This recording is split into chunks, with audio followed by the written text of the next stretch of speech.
Almost everyone in this room knows at least one person who's had their lives impacted by a neurodegenerative disease. In fact, in the United States, 1 out of 9 people over the age of 65 has Alzheimer's disease. That's about 6.5 million Americans suffering from this crippling dementia. Neurodegenerative diseases, such as Alzheimer's disease, and others like ALS, MS, and Parkinson's disease, all affect some of the most important organs in our body, the brain and the spinal cord.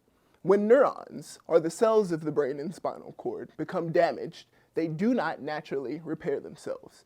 I am interested in developing methods to help neurons repair themselves after they've been damaged, and I do this by studying how neurons develop.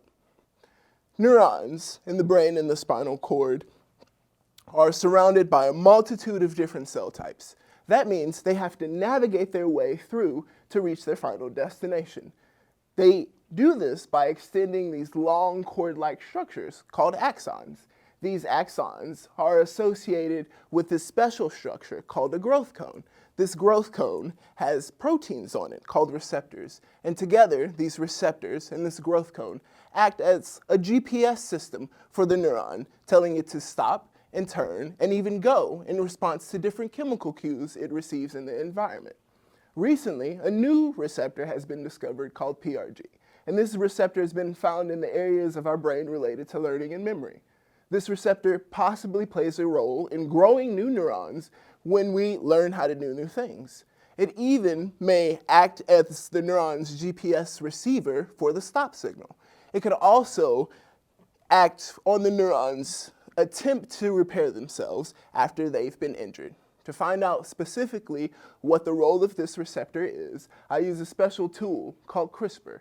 This CRISPR edits DNA. And this DNA is the blueprint neurons use to make their receptors.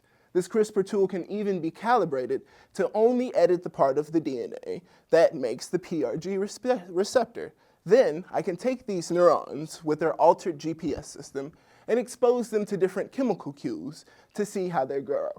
The research is still ongoing, but if neurons, in response to a stop signal, continue growing, maybe this research could be applied to all of those people who have Alzheimer's disease and help their damaged neurons regrow after they've been injured. Thank you.